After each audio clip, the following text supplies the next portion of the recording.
I have the honor of announcing the winners of the annual MyBroadband Awards. What sets our awards apart from others in this space is that they are based on research and real-world speed tests that show what South African consumers and businesses are really experiencing on the networks. These really are the Oscars of the South African telecommunications market, except they're more difficult to get. How many Academy Awards are there? Like 33? There are only 5 of these. The 5 awards this year are IT Person of the Year, Best Fixed Network, Best Mobile Network, Best Internet Service Provider, and Best Fiber Provider. First up, IT Person of the Year.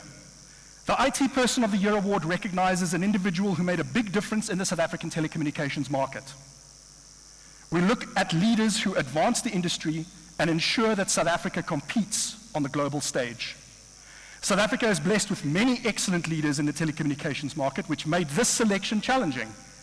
There was, however, one leader who stood out for making MTN the best network in South Africa and for creating a positive momentum in the company. The winner of the 2019 IT Person of the Year award is Godfrey Motsa. Godfrey, please come up to the stage.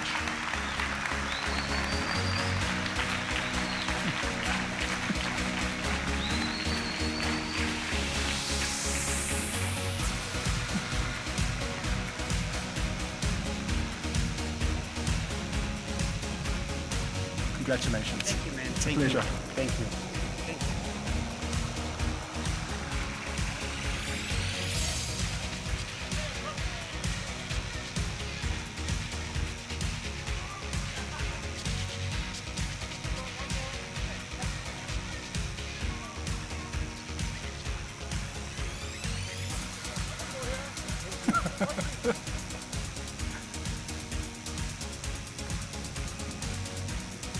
Okay. Congratulations, Godfrey. Please. No, that way's fine too. The next award is for the Best Mobile Network of the Year. This award recognizes excellence in network quality with a strong focus on data services. This award is based over 1 million network tests across South Africa where the download speed, upload speed, and latency are tested. I did a number of these speeds tests personally, driving around the country in our bakkie. It's a great job if you can get it, and no, you can't have mine. Over the past few years, it was a very close battle for the top spot. But in 2019, there was a very clear winner with a truly world-class network and nearly ubiquitous 4G coverage. The winner of the Best Mobile Network of the Year award for 2019 is MTN. Can MTN please come and collect their award on stage?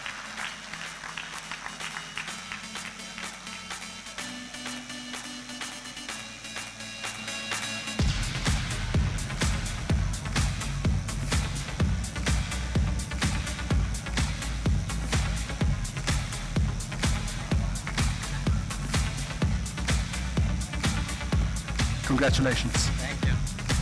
Congratulations.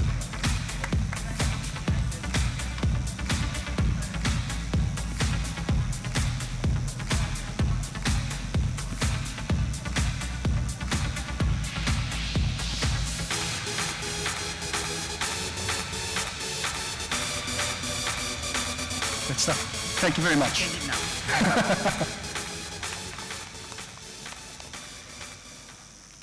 Next up, the Best Fixed Network of the Year. This award recognizes excellence in the fixed network market. Many companies invested large amounts in their core networks to serve an ever-changing telecommunications market and ensure that South Africa is not left behind with the growth in cloud services and the digitalization of businesses. Try saying that 7 times fast. This year, one company stood out for the biggest network modernization project the company has undertaken in over a decade. The network refresh included replacing aging infrastructure across its core and aggregation networks, and it can now promise 5 nines of core network uptime.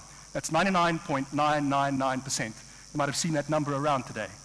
The winner of the Best Fixed Network of the Year for 2019 is Liquid Telecom. Can Liquid Telecom please come and collect their award on stage?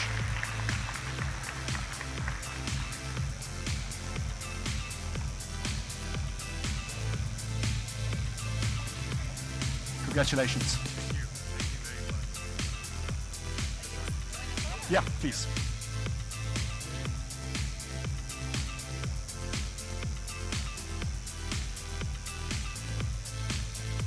Great. Pleasure. Congratulations. The next award is for the Internet Service Provider of the Year, which is always an exciting one. In South Africa, we are spoiled for choice when it comes to ISPs. They compete aggressively, driving down prices and coming up with new ways they can give extra value to subscribers. This award is based on feedback from tens of thousands of consumers who did speed tests using the MyBroadband speed test app and our web-based platform, and they rated their happiness with their ISP. One ISP consistently topped the rankings due to its good service levels, its quality network, and excellent support. The Internet Service Provider of the Year for 2019 is Supersonic. Can Supersonic please come on stage?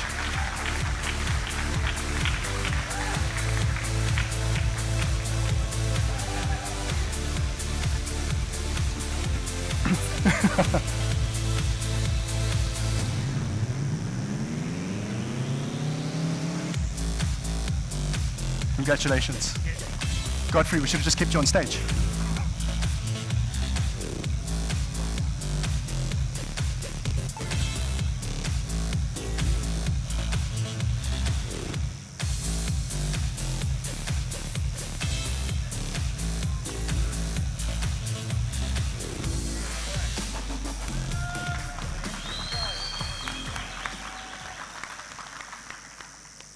Our final award is for the best fiber provider.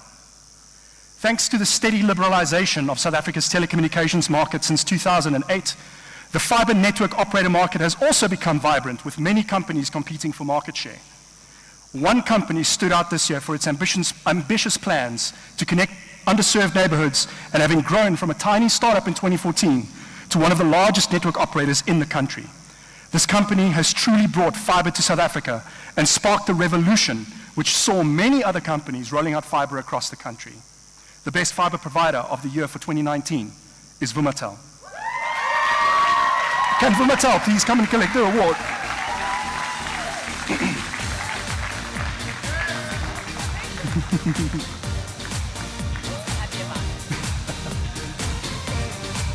Congratulations.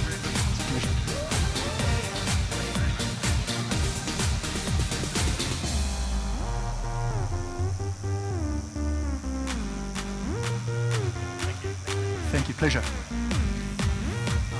Congratulations to all the winners. Can we give them all one last round of applause? Thank you, it's been an honor and a privilege. Aki, back to you. Right, thank you very much, Jan, and well done to all the winners. Now we've got some great prizes to give away. Before we give them away, I'm looking for, okay, who's this? Patamadai. Mr. S. Patamadai, if you're missing your driver's license, it's over here. Okay, time to give away some prizes. We've got some lucky draws. So we've got some fantastic prizes, including a television that we're going to give away right at the end. So this is, what is the prize over here? Oh, here we go. This is the prize. Do we know what it is? Here it is. This is a Google Chromecast. A Google Chromecast, and let's see if we can find a winner for this one over here. I've got two people over here. Is Sanya Rajan here? Sanya Rajan, are you here? Sanya Rajan, you got 2 seconds to say yes. No, okay. Khosietsile Sedumedi from Rentworks, are you here? Moving swiftly along. You got to scream quickly, otherwise you lose. You snooze, you lose. P&L, are you here from BTSA? P&L. Wow, okay. Where are these mysterious people? Barry Baitu from Uwinlock, Africa. Barry? Right. This is working out quite nicely so far, I'm going to say. Robert Fenton. Are you here, Robert Fenton? Oh, there you are. Come and grab your prize, Robert. Congratulations. You've won for yourself a Google Chromecast. I'm going to let you hold on to that over there. Okay, so are these for everyone, eh? Okay. Right, as we wait for you to come on stage, Robert, congratulations. The next prize is an Amazon Echo Dot. And the winner from PCCW Global, Lisa Wright. Are you here, Lisa? Lisa! Are you here? No. Right. From HRF, Shadaya Last Batsirai. Are you here? Okay. Right, where are you? Come. Where? Come. Run. Is that Shadaya? Here we go. There's Shadaya. Give Shadaya a round of applause, please. And the winner over there. You hold on to that, please. Right, let me call up the next winner, which is, what is this prize? This is an Amazon Fire HD with Alexa built in. All right. Where are you? Oh, there you are. Okay. Carl Hegelman from Connection Telecom. Are you here, Carl? There's Carl. Come and collect your prize, Carl. Well done. Excellent stuff. Where is Carl? There we go. Carl's on his way up. We're going to take a photograph. Here's your prize over here. We've got 2 more to give away, right? There we go. This is a mini drone. This is a very, very cool prize. A mini drone. I'm looking for Lauren Wienand from Credit Security. Lauren, are you here? Lauren, are you here? Final call. Okay, we're going to move on. Then Ludwig Jordan. Where are you, Ludwig? Where's Ludwig? Run, Ludwig, run! Ludwig, what are the last 2 numbers of your cell phone? That's it. Took a few seconds for you to answer that, eh? Well done, Ludwig. You've won for yourself a drone. Congratulations. Here's the drone. There's the mini drone here. And we've got another mini drone to give away. All right. Well done, Ludwig. Right, here we go. Gerard Groendeling from Vanilla Tech. Are you here, Gerard? Where's Gerard? He's not here. Okay, we'll move on if you're not here, Gerard. Okay, come on, Gerard. Bit of urgency there. I'm joking. Gerard, well done. Well done to all the winners.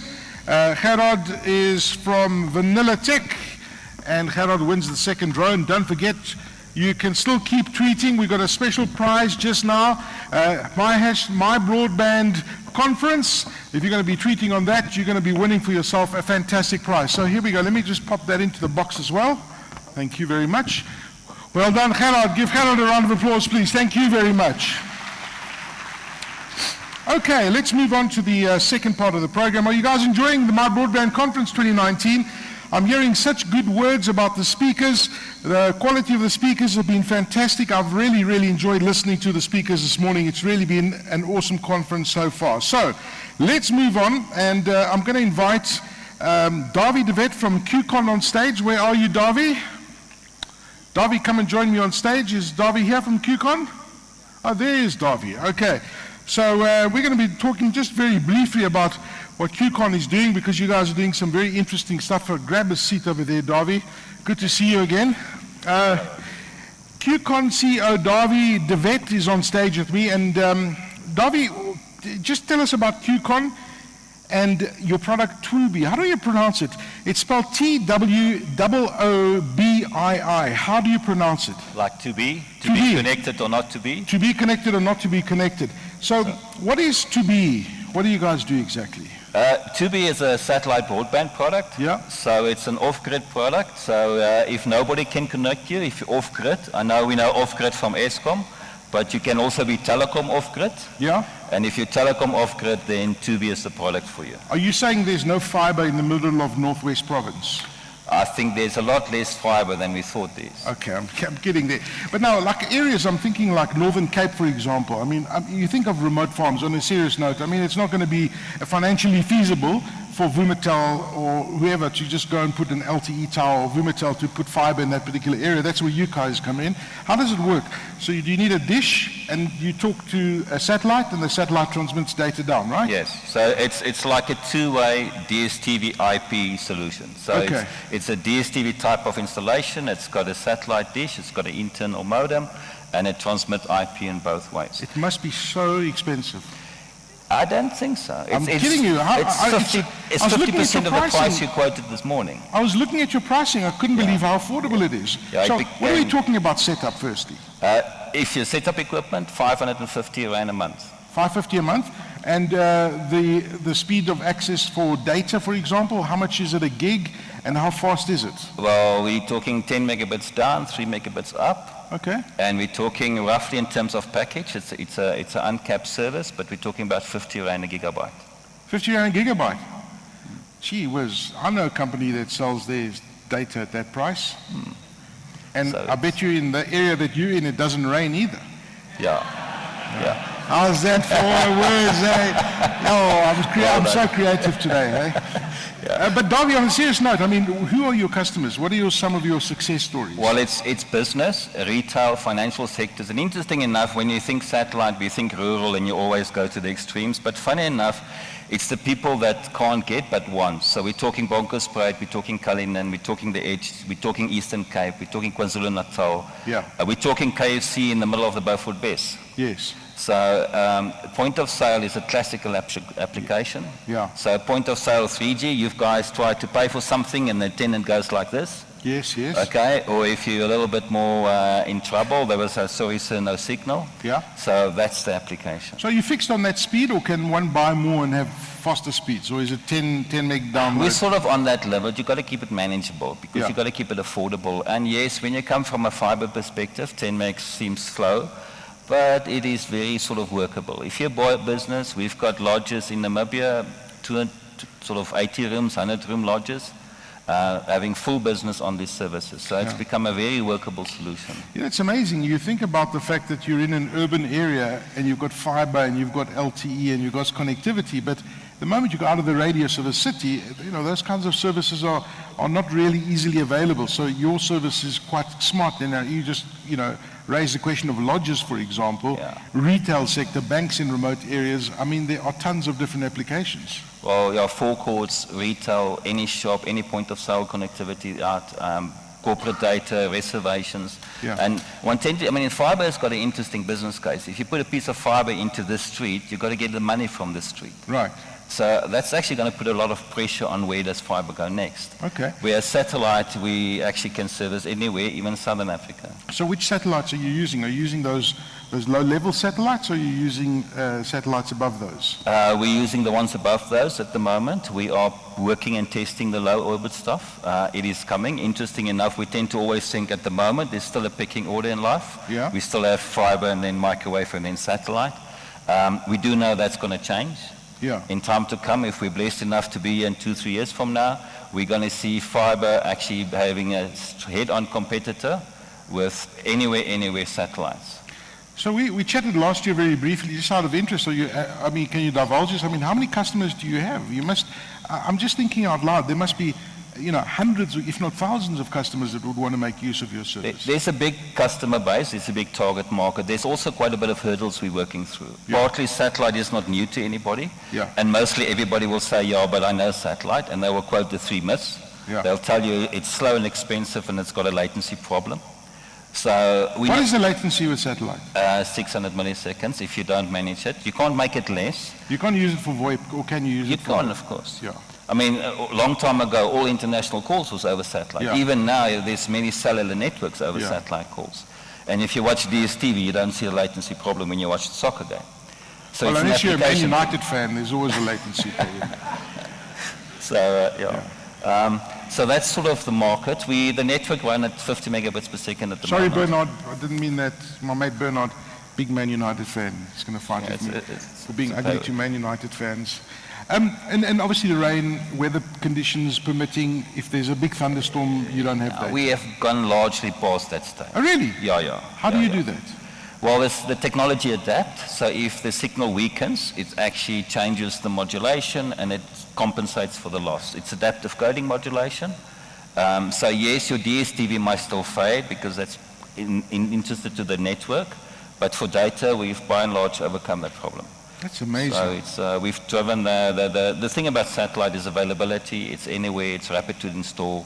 And the integration to core networks. We can do layer 2 now, so network architecture, if you're busy with a design, Layer 2 over satellite is now possible. Yeah. We actually can do SD-WAN. So if you say, oh, I'm going to do SD-WAN and therefore I can't use satellite, that's not true quite more. We've done SD-WAN over satellite. Yeah.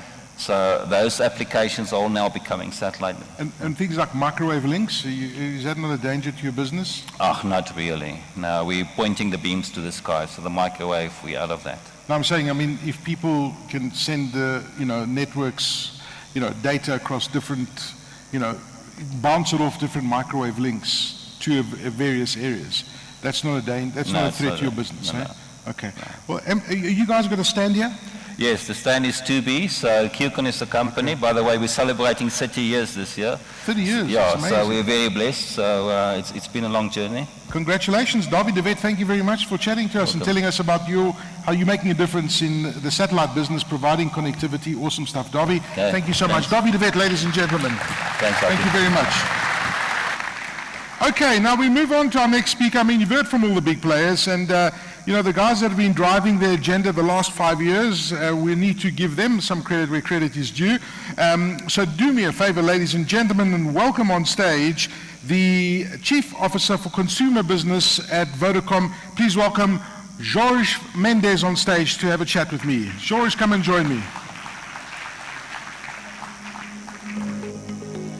Jorge Mendes is the Chief Officer for the Consumer Business Unit at Vodacom and is a telecoms veteran with over 20 years experience.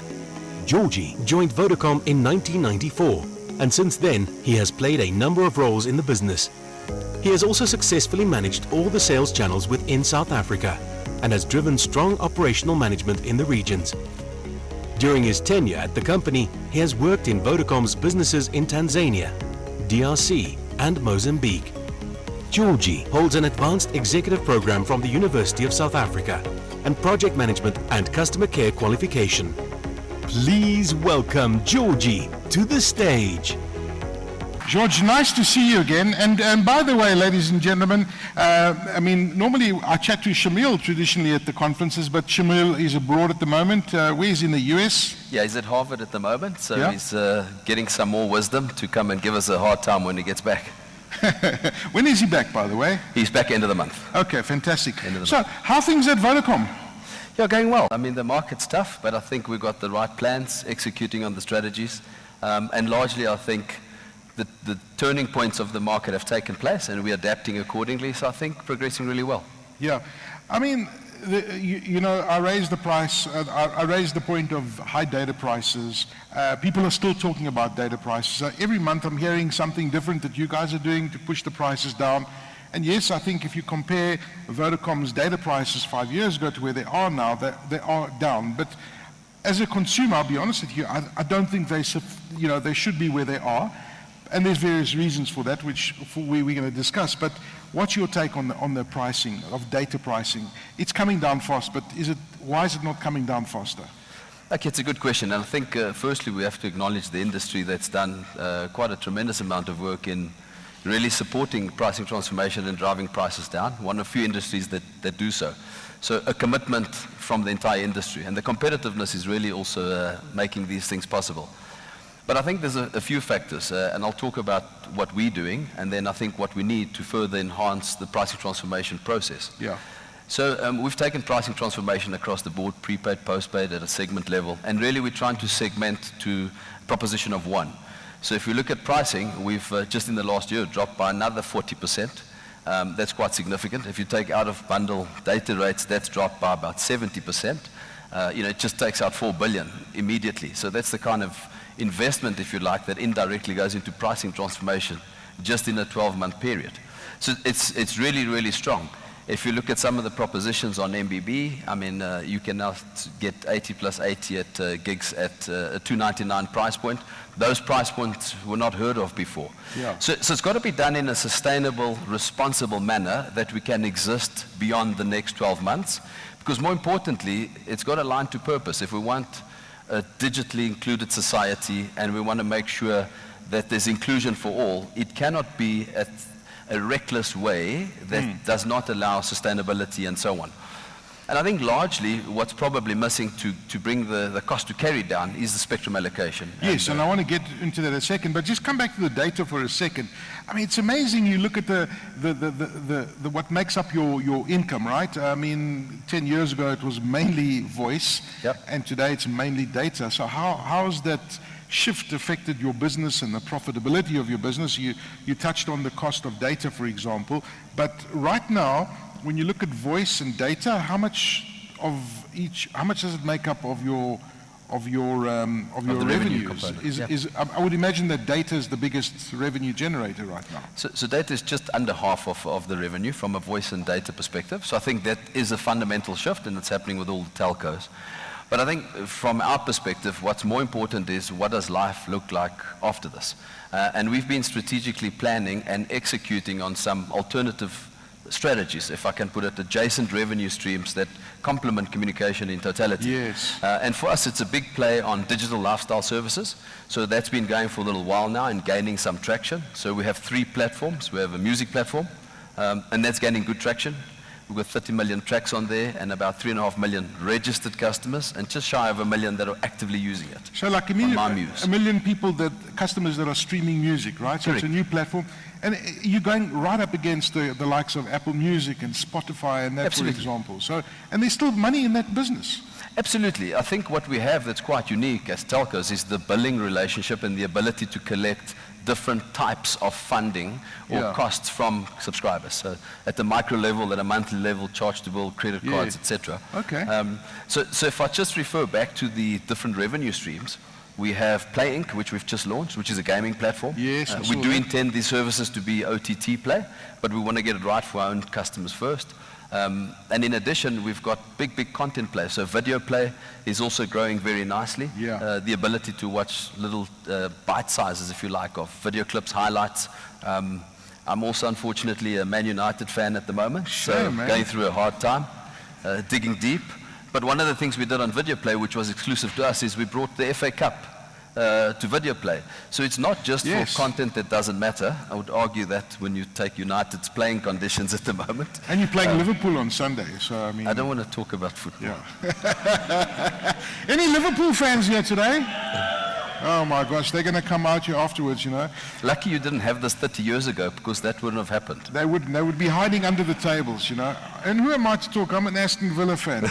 But George, you know, those services are amazing. Are we going to get to a model, say, like in 5 years from now, where if you want to watch the game, let's say on Sunday, Liverpool versus Man United, you say yes on your Vodacom phone or wherever you are, and you get billed on it separately. Is that where the industry is going? Yeah, it's all possible, and it's about what rights you take content Yeah. on for and so on. But the capability is there's no doubt about it. You can schedule stuff, it can be on demand, it can be for a transaction, it can be subscription-based. So effectively it allows a really easy customer-friendly journey to take Yeah. place. Because that's what we're trying to do with a lot of our services is, I think in fairness, for far too long, it's been the factory produces products and you take them to market. Right. We're really trying to understand what consumers want, understand really what they want and not fictitiously, and then build propositions accordingly.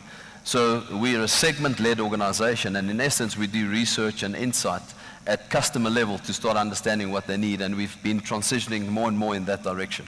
That's very interesting. And of course, all the other businesses that Vodacom has got that are bringing other revenues, you've got fiber, for example, you've got your IoT business. I mean, there's a lot of different segments that are contributing to Vodacom's bottom line.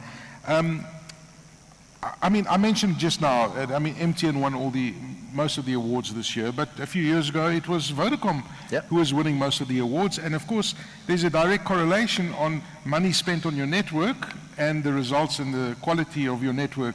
Not to say that Vodacom's network's bad at all, because I still think that you have a very high quality network, and there's probably a very small percentage that separates the two big guys in the room. But what are you doing to, you know, to spend the money on your network? Because, I mean, a few years ago, I remember Shamil was telling me, you guys spent billions and billions on your network, Yeah. which got it to where it was. So what's next for Vodacom and your spending? Yeah, so before I get there, just congratulations to Godfrey, Giovanni, and the Supersonic team. I think well deserved, and congratulations. Well done. I Thank think you. it's important that the Absolutely. investment continues. And you know what? It's fantastic that we, you know, people forget, and you know, if you've traveled abroad, that we have the two big networks in the country, both MTN and Vodacom, you guys are hugely competitive. But these networks are world-class networks. So, you know, we compare with the best in the world in the services that they deliver and the speeds and that sort of thing. So, I mean, it all goes to the spending of the infrastructure. So what's your budget for the next financial year? Absolutely, and I think Godfrey spoke earlier, you would have seen the kind of investment that's required to run world-class networks, and that's exactly what I think we both have. At a particular point in time, one will be faster than the other. There's a whole lot of tests that take place. What we're trying to do is continue with our investment. So we've also been spending just around 50 billion over the last 5 to 6 years. So it's a continuous capex investment into the network, more and more going into fiber and transmission capability and so on, that we get ready for other services like 5G, et cetera, where you will need that. It will be quite heavy. But we will continue with that level of investment. What we also are trying to do is to make sure that we have an all-encompassing Vodacom experience. Yeah. So, you know, the network quality, not deviating away from the fact that it needs to be the absolute best it can be. You need all the other elements to align. You need good propositions, you need decent pricing, you need good call center experience and so on. And we've tried to focus heavily on that. The last 4 years, we've gone SA's leading network on SAXI, so more around the whole customer experience environment, notwithstanding that speed and quality of the network is an absolute key part. Did you say your network has gone sexy? Absolutely. It's always been sexy, but now we've been voted by SAXI. Oh, okay. I say the sexy network, right?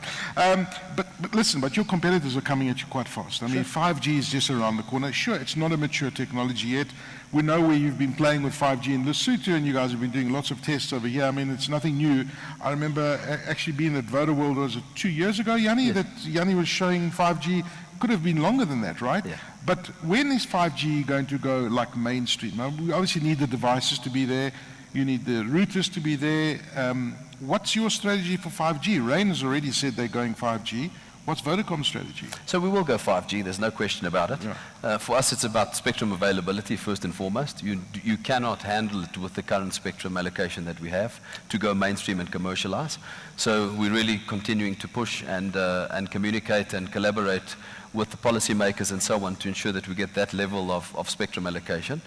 Just on that spectrum, I asked Godfrey this earlier. I mean, you must be very frustrated. The progress that's been made, we have the same discussion every year. What's going to happen with the spectrum? Are we going to have the same conversation next year?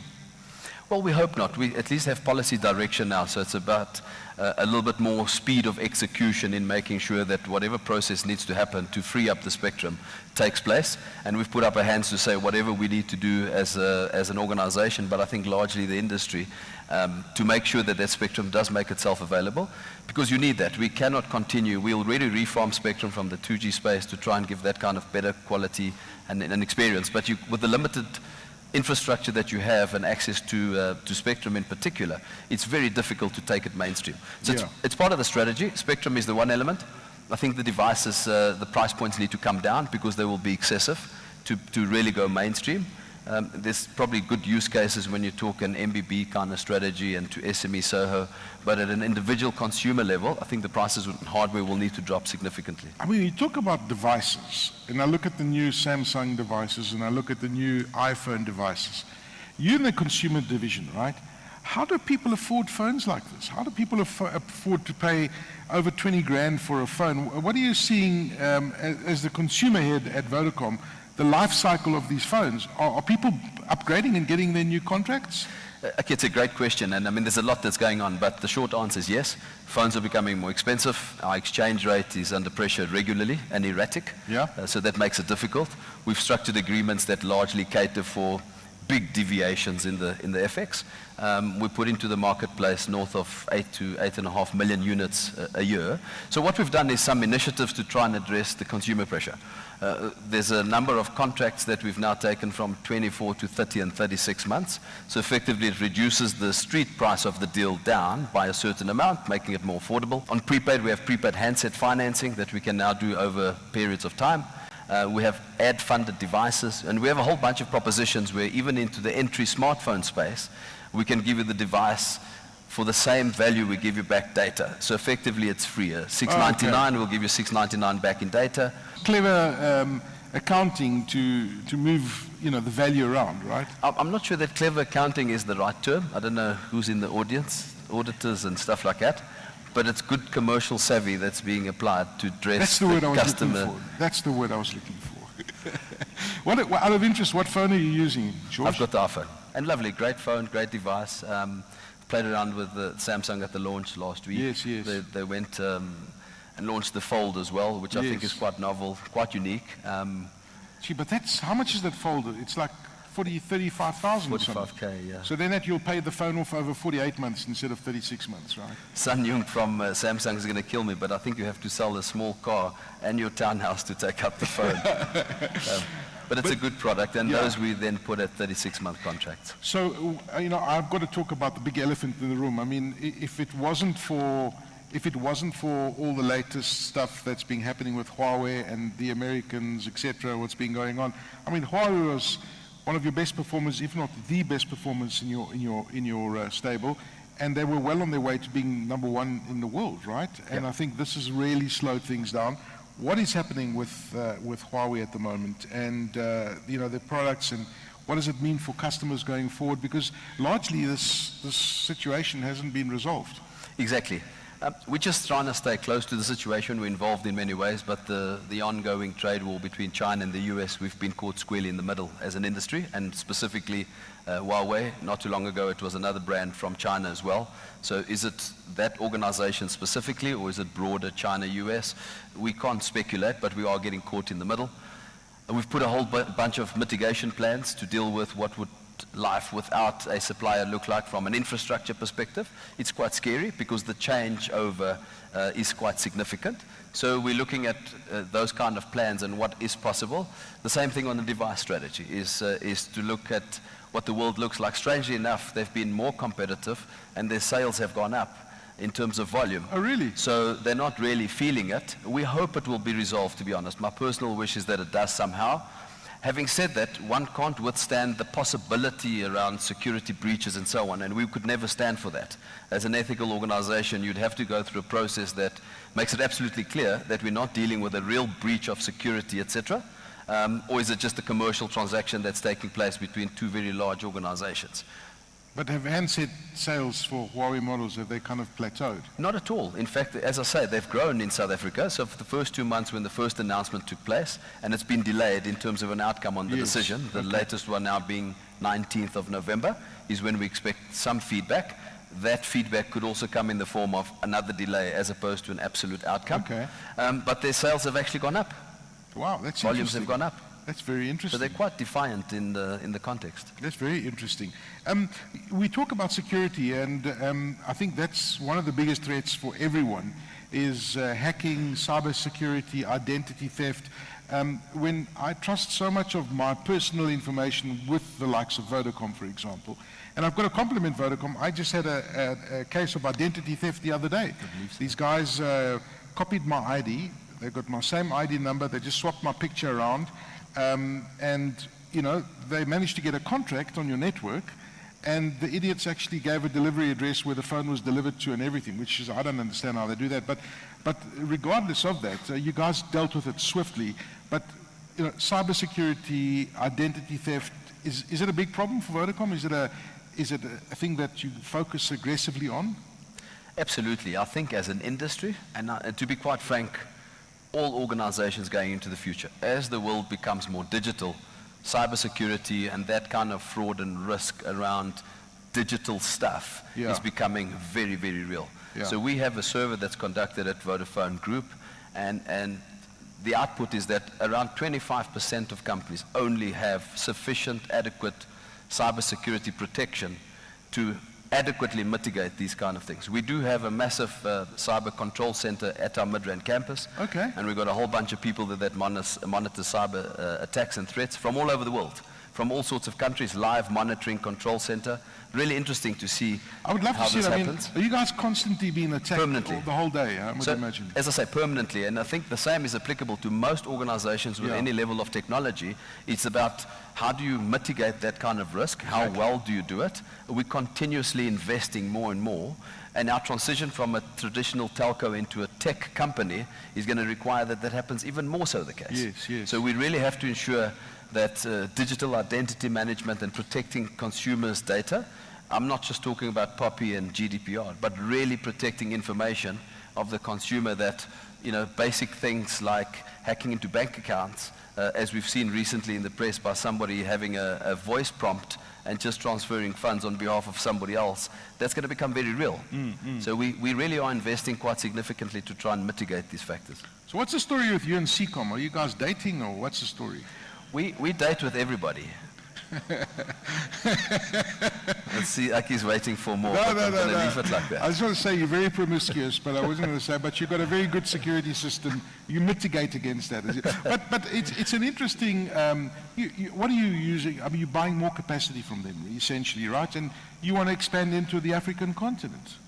What's the story with Seacom? I mean, effectively, capacity is always a challenge, and you need to look at partnerships where perhaps doesn't make sense to absolutely invest from a CapEx perspective alone. Right. So we have the markets that we operate in, and we just want to make sure that we deliver, as I say, from a purpose-led organization, digital inclusion for all. Yes. We really are striving to make sure that the next 100 million customers have got real digital inclusion. And part of that is making sure that we leave behind a really good digital society.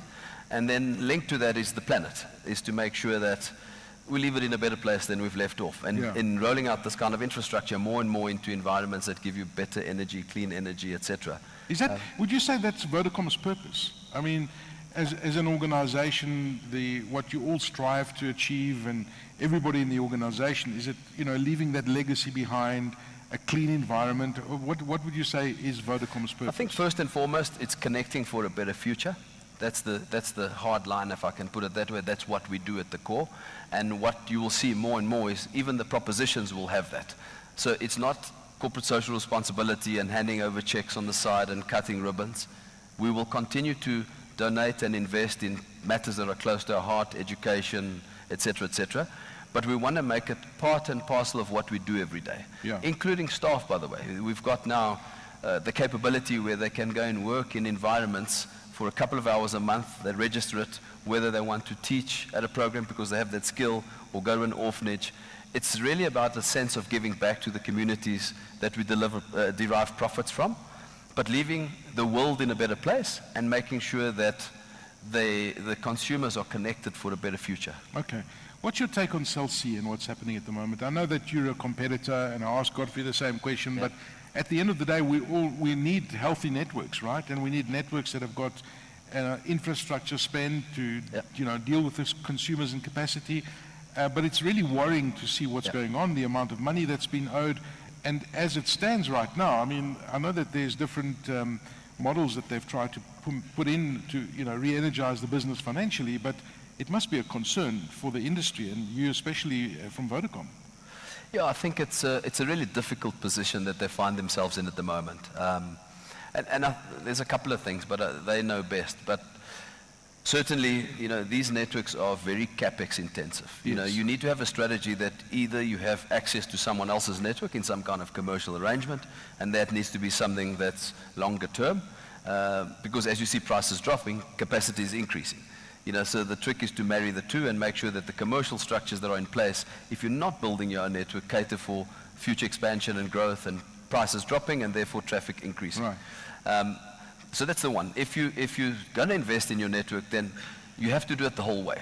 It's just a view that I have, right? So if you know that you need X, but you cater for X less 50%, then don't do it at all, because getting halfway there as opposed to getting all the way there will not be sufficient. Yeah. I'm not suggesting that's what they've done. I'm just finding that these are the types of things that potentially could have put them in a difficult situation.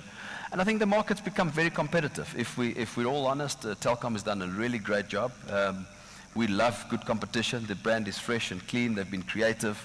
They've changed stuff. And there's a few but you guys, they roam together with you guys, eh? They do. They roam on our network. That's just been done recently. Yeah. How's it going, by the way? Going very well for us. I must say that I'm a Telkom customer, and initially there was like a Telkom and a Vodacom customer, but when you compare the experience, initially there was a bit of a hiccup, I think, until the network synced properly. But now it's pretty seamless. And in fact, I think the quality of the network is a little bit better than it was before. It's the strategy that Telkom deployed. In fairness, they have two networks, and I'm not here to talk on their behalf, but the roaming network and their own network. And then They've just now made it a much more specifically separate, or you buy bundles for both, is how they've approached it from their consumer perspective. Yeah, yeah. So that has improved the experience, I believe. You know, but as I say, in terms of the network, we're all here to ensure that the industry is a success. You know, to be quite honest, and I mean this sincerely, it doesn't give us any pleasure at all that somebody else is having difficult times. There's space for the operators to be successful collectively, and that's what we need to try and ensure, that collectively the industry is a success, as opposed to some kind of market collapse and failure that would not bode well for the industry and then society at large. You know, there's jobs at stake, etc., and we could ill afford that at the moment. Would you consider giving Celsea a R1 billion loan? I'm kidding, you're not answering that, I'm kidding. Did you say rands? I'm kidding. Just talking about your other businesses very briefly, because we are running out of time. I know you guys are focused a lot on IoT, you're doing some great stuff in the IoT, and Vodacom Fiber as well is really a growing segment within Vodacom. Just briefly tell us about those two businesses and other revenue streams.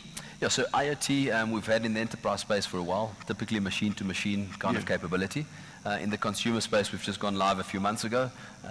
We have a V platform, which effectively is what they call the GDSP platform.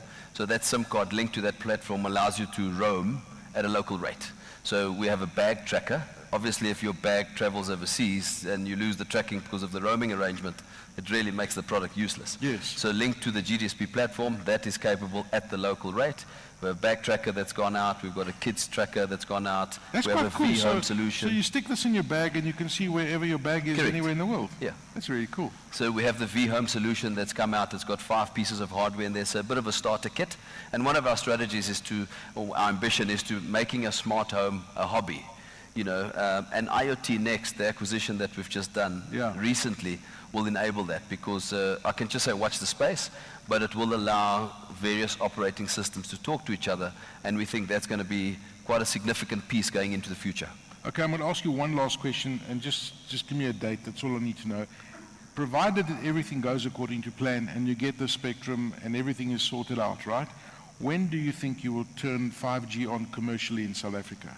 I can't give you a date because it will be shortly after that. Okay, but is it quite a quick turnaround? Is it like within a month or two? Yeah, commercially you make decisions as to where to go first and so on, where the capability exists transmission-wise, etc. Yeah. So those are all tactical approaches to do it in a responsible manner. Yeah. So it wouldn't be far after the dates that are announced to allocate spectrum and so on, because that kind of work is ongoing in the background anyway, and the preparations for what it would look like in the 5G world. But pinning down a date would be... Okay, let me ask you this. Are you confident it will happen in 2020? I would like it to happen in 2020. Are you confident?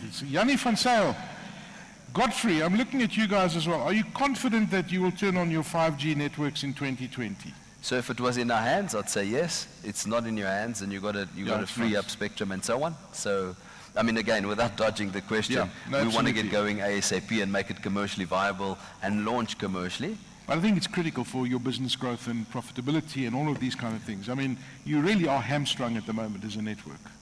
From a spectrum perspective, yes. And that's why I say, if I take the adjacent revenue streams, as I said, the one piece we didn't talk about is in our financial services business. And that business is growing really, really significantly. I mean, we have over 1.3 million policies. On our advance and our loaning area, we've done over 2.5 billion just in airtime advance and data advance and so on. So that continues to grow nicely. And we have a 3-pillar strategy. It's lend, pay, and insure. And each of those pillars, we've launched VodaPay. So payments is becoming quite a significant part of our business. Interesting. So those pieces are becoming very, very real and growing at super rates. And it's the ability to utilize machine learning. We have 4 machine learning engines. And we can utilize all the data that we have, and you can present dynamic offers. So suddenly I can present you with handset insurance that is specifically linked to your risk profile, as opposed to generic structures. And that kind of capability bodes well for us going into the future. George, absolutely fascinating chat. Thank you so much. Thank you so much, ladies and gentlemen. Thank you. We give George a round of applause. Jorge Mendes. Chief Officer, Consumer Business Unit for Vodacom, joining me on the stage, talking about Vodacom strategy, and I have no doubt that Vodacom are going to come back with guns firing in terms of capex infrastructure. Right, let's move on, and we're going to talk. And I've covered and asked this question a few times. Let's hear what Huawei's got to say. And Nigel Brain is the principal consultant of business and network consulting for Huawei's Carrier Business Group, and I'd like to invite him to the stage. Give him a warm South African welcome, please, for Nigel Brain from Huawei.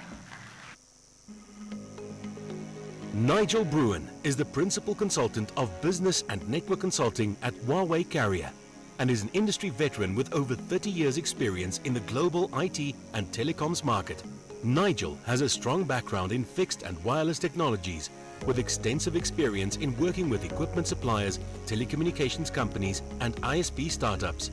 He also boasts global consulting and business development experience, which include go-to-market strategies for major telcos, strategic advisory services to governments and regulators, and architecture for greenfield connected communities. Nigel holds a BSc Honours degree in Computing and Information Systems from the University of Manchester. Please welcome Nigel to the stage. Thank you, thank you. I really must get a recording of that. You've no idea what it's like to be introduced on stage with that kind of voice. It's fantastic.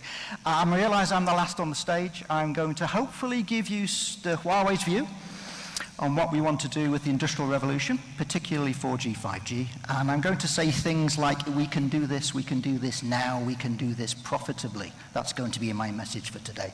Where's the little clicker? We're talking about Industrial Revolution version 4. What does that mean? For me, that means that the new services that we're going to deploy are defined by digital. What we've been doing in the last 20 years, 50 years even, using computers is automation, optimization. They're adjunct. We're doing accounting, we're doing word processing. The digital benefit is that jobs are getting easier, better, done faster. What's going to happen now is fundamentally very different. The services and the capabilities are going to be defined by digital, not just enabled by it. And this is a very different situation. So we talk in Huawei about cloud, pipe, and device. Device is getting super fancy now. With the investment in connectivity, we can now successfully move services into the cloud. That's cheap. Everybody can access them. It's fantastic. What I want to talk about today is what we're going to do with 5G. Now, we know about 5G. All the numbers, we're talking about virtual reality, lots of data, all the numbers look good. That's fine. And we've seen this little triangle now a few times. So my key message here is that we're going to focus first on high bandwidth data, the one at the top, EMBB. We can do that right now. We have the CPE, the phones, the base stations. We've got the full network capability to deploy that today. But 5G was defined, it was engineered to deliver this industrial revolution. So it's got some really cool things in it. And we're going to develop and deploy those things probably over the next 10 or 15 years. 5G is not just a better 4G. It is absolutely not that. It is a fundamentally different beast. It has been designed to create the new digital future that we all keep talking about. So some of the things that we've said to other people have said, like low latency and reliability, it's been designed so it can deliver the right experience in every situation that it's used. And this is the fundamental difference with 5G. So there's a few things that we have challenges with. Devices, they're all high-end at the moment. The cheapest 5G handset that I know about is about $530 on the market. You can buy 4G smartphones, not feature phones, smartphones for less than $25 at the factory. We are obviously not in the same situation we are with 4G. 5G is clearly still a premium. So that 5-year gap that Professor Armstrong talked about, yeah, you can see how that occurs. It's going to take a few years before the prices start coming down. We have a problem here in South Africa. As in other countries, we're going to need a lot more base sites, fundamentally. 5G will bring us better encoding, it will bring us more spectrum, but you have to add more sites. And you need to sort out whatever you need to do to make that happen. I'll give you a quick anecdote. I live in Singapore. At the end of last year, the Singapore government just changed the planning rules and said that All private buildings, public buildings, if requested, they must allow mobile base stations to be installed on the roof. They must allow access, they must give power, and they can't charge for it. And you can see a fundamental shift, something that used to be private domain. This is my building, I can say what goes on to it, and I can charge money for you to use it. The balance has tipped and it's become something of a public value. So that's the kind of change I see when people realize what we need to do to achieve this industrial revolution. Okay. Business model, that's what I do, business models. I talk about business and how to make people successful. People have said that it's immature, that it's not ready. I would say that 5G, you can make it profitable right now. How is 5G better than 4G is the real question you need to ask, and it's in 3 areas. One of them, it's very good for fixed wireless access for home broadband.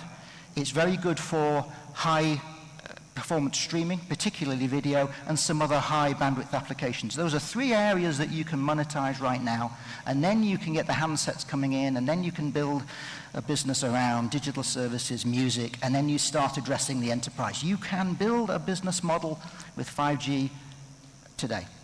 Spectrum, everybody's talked about it. I'll just keep going.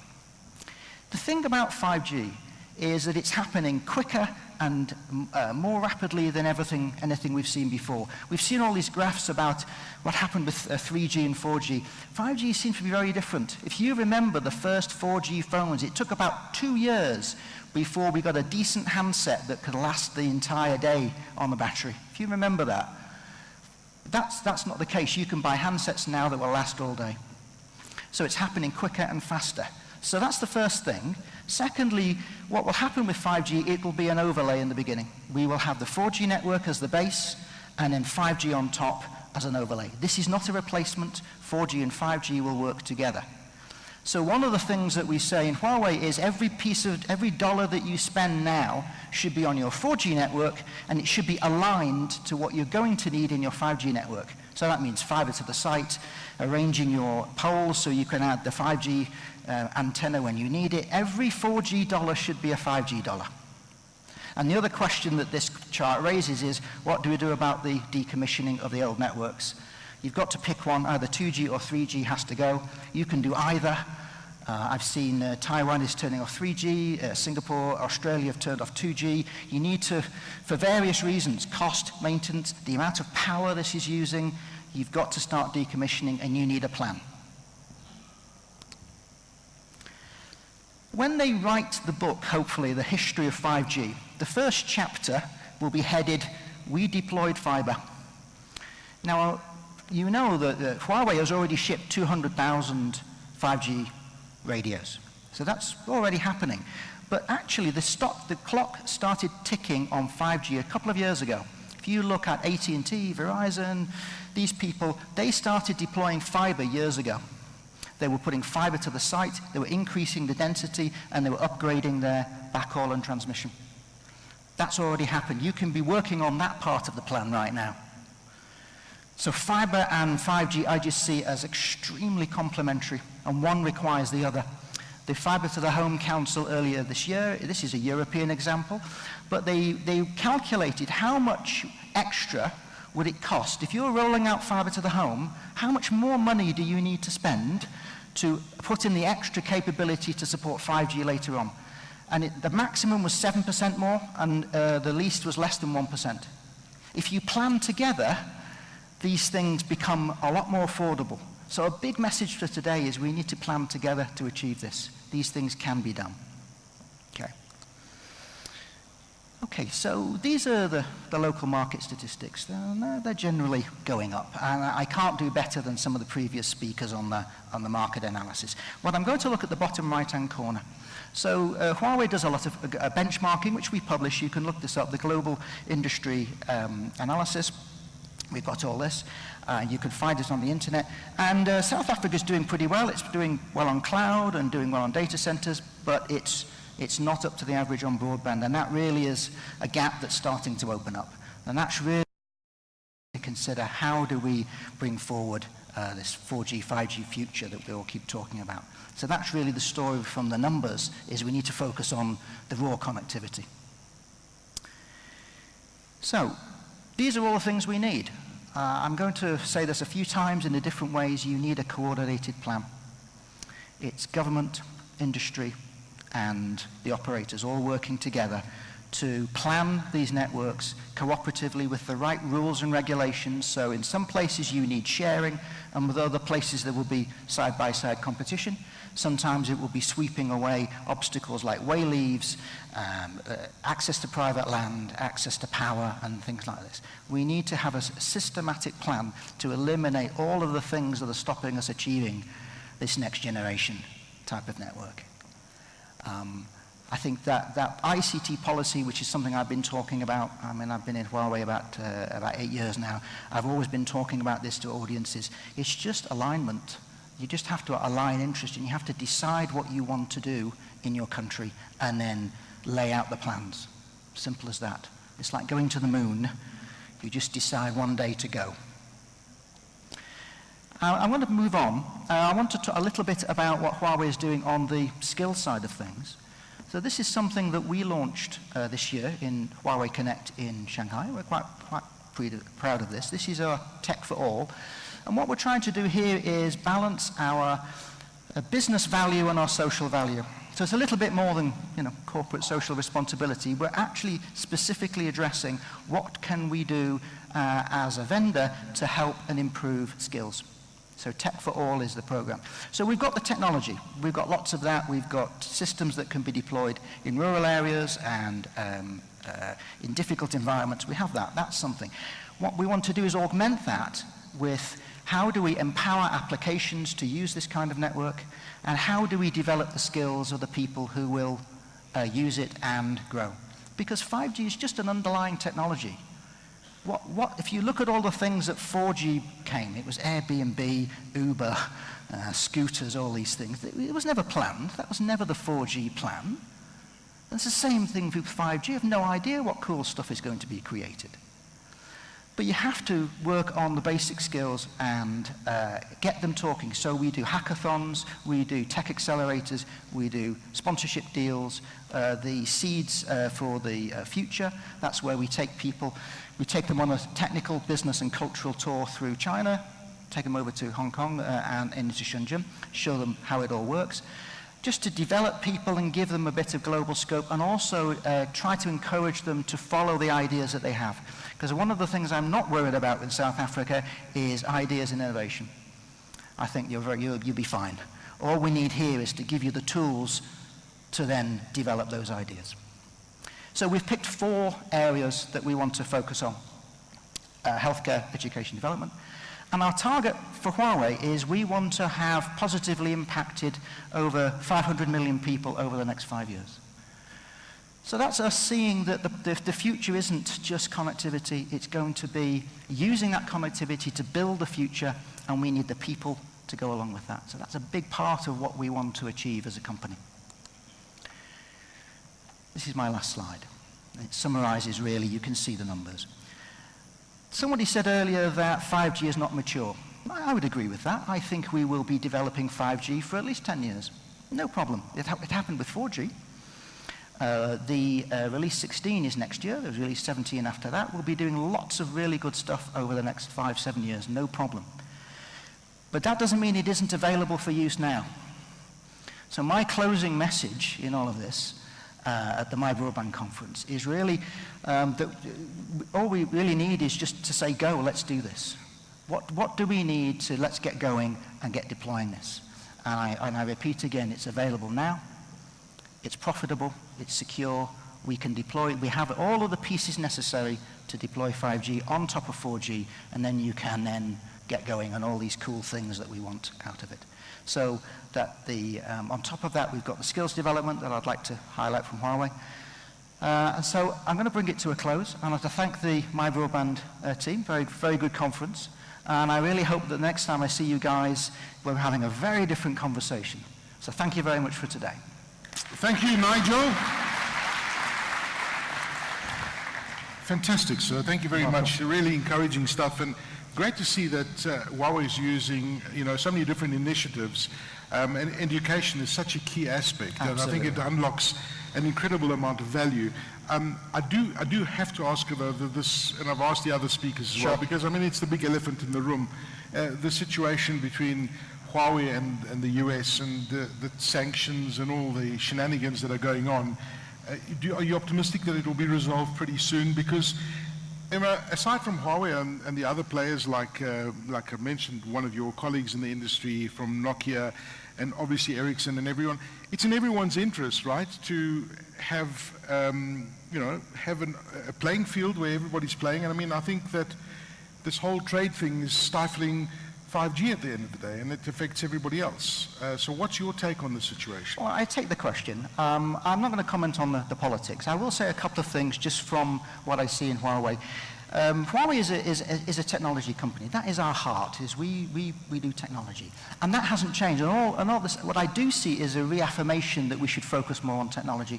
So that's the positive thing I would say, and I think some of the other speakers have alluded, that we've doubled down on making ourselves a bit more self-reliant, particularly in the software area. So maybe it's made it a bit stronger in a way. Yeah. I'm quite positive about the future. I'm not too concerned about some of the security aspects, for example, because, as Huawei has said many times, security it's a big thing. It's the supply chain, it's the processes, it's the installation, it's the management, it's everything. It's a holistic view, security. And Huawei is very keen to see that whole holistic view is attended to and improved. Because look at the things we're going to do with these networks. Everybody wants security. Yeah, so we're very much aligned to that global view that security has to be built in, and it has to be at the front of the conversation about deploying these systems. Okay. And just on 5G, and when you look at the spectrum allocation, we've been talking about it here in South Africa. When do you see 5G going really mainstream globally? I know that it's available in many parts of China already. For example, I think Singapore's gone live with 5G. No, the biggest one is South Korea. South Korea, absolutely. They released the spectrum at the end of last year. They turned on the networks. The 3 operators, with the government guiding it, turned on the networks in April. The government decided what tariffs were applicable, and the government specifically said you must have an affordable entry-level tariff. The government of South Korea says 5G is for everyone. It is not an elite service. Everyone should have access to 5G. Okay. And since then, the operators have deployed more than 100,000 base sites. Wow. And they already have over 2 million mobile users on those networks. So 2 million people are using 5G in South Korea. So the market size in South Korea, there's about 42 million mobile handsets subscriptions. So they're already past the 2 million mark. What excites you the most about 5G? The potential of 5G? I just think it's a little bit like when I first saw a microprocessor. I just think the things you can do with that technology are going to be amazing. I don't even know some of the cool things we're going to do with it. I mean, you've been in the industry for a while. Yeah, it's a long time. Okay. Yes. So I mean, have you ever seen? And the reason why I'm asking you is that have you seen any other technology that was as revolutionary as 5G? You probably said the same thing about 3G, for example, when it was first launched. But is 5G that enormous as a technology? No, the 2G was voice done right. Yeah. 3G was, hey, let's get some proper data on this thing. 4G was, no, that was wrong. Let's get data. Forget about voice. Let's get data right. Yeah. And 5G is right. Let's develop an industrial machine that can deliver all of these cool things we see on science fiction. Heavy-duty machine for everything. It's such a broad vision. That's why I think 5G is very different from 4G and 3G. How are you going to describe 6G? Well, we've already had a conference in China about it. Actually, Huawei is very active. Some other people have said it's along the lines of how do we make it intrinsic, invisible, and everywhere. It's going to be a lot more personal, inbuilt, a lot less idea that it's a device, more it's pervasive. That's the thinking behind 6G. Oh, fascinating. Fascinating. Nigel, thank you so very much. There's some mineral water, compliments of South Africa, that you can enjoy. Thank you very much. Is it your first time in South Africa, Nigel? I'm sorry? First time? No, I was, last time I was in Pretoria doing a conference. I've been here a couple of times. Okay. I haven't spent a lot of time looking around, unfortunately. I'm working all the I'm time. not going to ask you what you thought of Pretoria. That's another conversation altogether. I'm kidding. We love Pretoria. Stayed in the hotel. We stayed at the hotel. Well, thank you very much. Nigel, give him a round of applause, please. Ladies and gentlemen, wow, I don't know about you guys, but I've learned so much from the conference, and it's been so interesting to hear the different perspectives from the different speakers, what everybody's doing. And I'm kind of leaving today filled with a lot of hope and just looking around, and there are so many opportunities around there. And you look at this connectivity that we have and the prices that are dropping. Man, it's exciting to be alive, right? I mean, there are tons of opportunities. I think we need to be all more open-minded to adapt and grab these opportunities. These two gentlemen on stage have a television they're going to be giving away, a 55-inch television. Jaco and Rian. Jaco and Rian from WireLink. How's the conference been for you guys so far? I've been past your stand. You guys have got some very interesting stuff. So this is compliments, ladies and gentlemen, of WireLink. So please give them a big round of applause, please. Now, we're going to give away this Skyworth 55-inch UHD 4K TV, Ultra HD at least, and it's got everything. It's smart TV, it's everything, right? Okay, brand new, absolutely. So how are we going to do the draw? How have you done it? There's people that have visited your stand, right? There was a question on the stand. The question was, what is WireLink launching today at the MyBroadband conference? Are you launching the Rush network? Are you launching open access layer 2 for ISPs? Or are you launching a new smart TV? But the actual answer is you are launching a new open access network. And what is your open access network about, very quickly? So ISPs can register on the network. Okay, ISPs register on your network. Yes, and they can sell services across our network as if it was their own network. Okay. Full visibility, completely white label. So if I'm an independent reseller, I can come onto your network and I can sell all the services that you sell. To Vumatel. Like Vumatel? Yes. Okay, very cool. Okay, and we have a winner here, right? Okay, this is a lucky draw, so this is going to be done completely randomly, and it's done electronically. Over 400 entries, and the winner is Ben Kutsia from Corin Beef. Ben Kutsia, are you here? And of course, you know the conference, you have to be at the conference, okay? Right, Ben Kutsia, congratulations from Corin Beef. You are the proud winner of a television. Come through on the front there, please. It's awesome stuff, congratulations. I just need one little bit of documentation for you. Can I please see your TV license? Right, you'll mail it to me. Right, Ben. There you go. Let's do a group photograph, please. Take a picture of the TV there, Ben. From Corin Beef. Did you bring us some biltong, Ben? Did you bring us some Corin Beef biltong? That's shocking, man. Shocking. Well, there you go. Congratulations. A round of applause, please.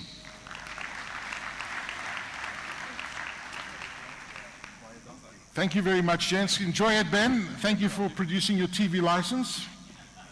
Whatever. Mine is up to date. It is up to date. You know what? Once they get you, they don't let go of you. It's like those chihuahuas. You know those chihuahuas you want to scoop, they just keep coming back at you. Anyway, ladies and gentlemen, that's it for the MyBroadband conference. This is the hashtag MyBroadband conference. We'd love to hear your experiences. Please do rate your speakers as well, and we'd love to hear what you thought of the conference, and if you have any suggestions for future conferences as well. And also, we want you to just enjoy, and I think this year, the Expo era has been absolutely amazing. So a big round of applause for the team from MyBroadband, because to put this together is really, really not easy work, and I think the quality of the stands and the amount of the stands this year has been quite extraordinary. I was like, every year I come, I'm literally blown away. We have got drinks and the cocktails for this time of the evening, so big thank you to Vodacom. Please do give Vodacom a round of applause. Thank you for sponsoring the drinks and the cocktails. And we do hope you enjoy the rest of your afternoon. Thank you for joining us at MyBroadband 2019. We shall see you all next year. Visit the MyBroadband website to get a summary of the events and all the big stories from this year's conference. Thank you very much. Enjoy your afternoon.